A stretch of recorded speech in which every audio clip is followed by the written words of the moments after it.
আমরাও private sector থেকে support দেওয়ার চেষ্টা করছি যাতে করে ঢাকাকে বাসযোগ্য করা যায়। আমরা তিনটা বিষয় আসলে খুব গুরুত্বের সাথে বিবেচনা করি। আপনারা সকলেই জানেন যে অত্যন্ত আনন্দঘন পরিবেশে গত 18 এপ্রিল আমাদের নির্বাচন অনুষ্ঠিত হয়েছে। আমরা 2 মাস 18 দিন হলো আমরা নির্বাচিত হয়েছি। নির্বাচনের পর আমরা সৌজন্য সাক্ষাৎ করেছি মাননীয় চেয়ারম্যান মহোদয়ের সাথে।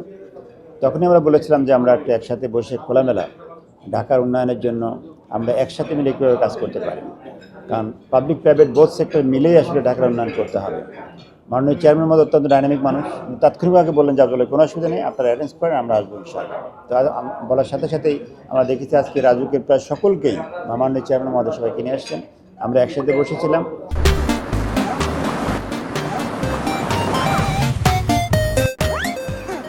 আমরা আসলে পাবলিক প্রাইভেট বুঝি না, আমরা পরিষ্কার বলেছি আমরা রাষ্ট্রের উন্নয়ন সহায়ক শক্তি।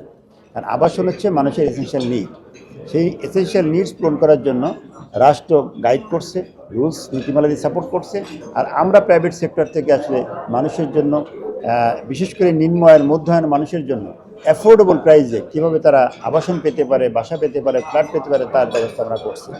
আমরা তিনটা বিষয় আসলে খুব গুরুত্বের সাথে বিবেচনা করি যে একটা ফ্ল্যাট সেটা অ্যাফোর্ডেবল হবে কিনা, নাম্বার 2 এটা ভূমিকম্প সহনশীল হবে কিনা, নাম্বার 3 সেটা এনভায়রনমেন্ট ফ্রেন্ডলি হবে কিনা, পরিবেশ বান্ধব হবে কিনা। এই বিষয়গুলো কনসিডার নিয়েই কিন্তু আপনি জানেন যে আগামী দিনে আজকে ঢাকার পপুলেশন প্রায় 3 কোটির কাছাকাছি হয়ে গেছে, এক্স্যাক্টলি পরিসংখ্যান আমরা জানি না।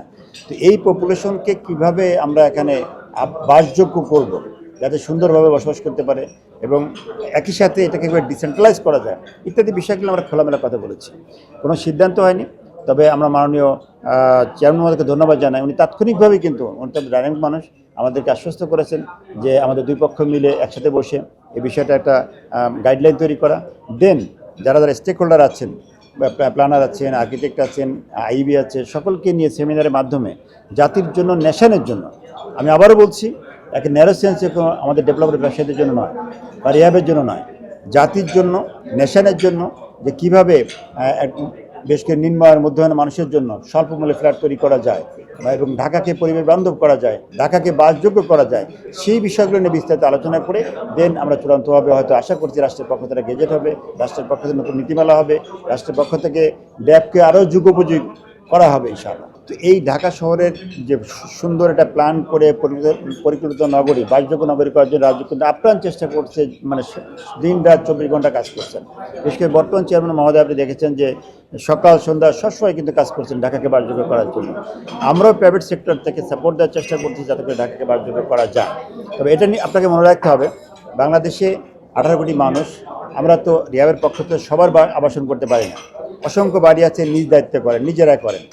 তো এরপর হচ্ছে রিহাব ছাড়া নন মেম্বাররাও কিন্তু আবাসন ব্যবসা করে। আবার কিছু আছে যে আপনাদের শেয়ারিং সিস্টেম আপনাকে জানেন, তারা বিল্ডিং করতেছেন। এই শেয়ারিং সিস্টেম ও নন মেম্বার রিহাব যারা আছে তারা কিন্তু আমরা দেখেছি, আমাদের পরিসংখ্যান আমরা অলরেডি গবেষণা করেছি, অনিয়মগুলো বেশি করতেছে, সেখানে সমস্যাটাও বেশি হচ্ছে।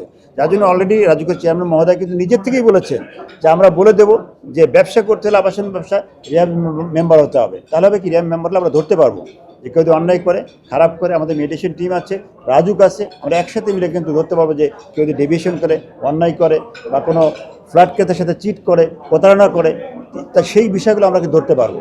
এই বিষয়গুলো অলরেডি কিন্তু মাননীয় চেয়ারম্যান মহোদয় আমাদের বলার আগে, দাবি করার আগে উনি কিন্তু বলেছেন যে এটা করা হবে।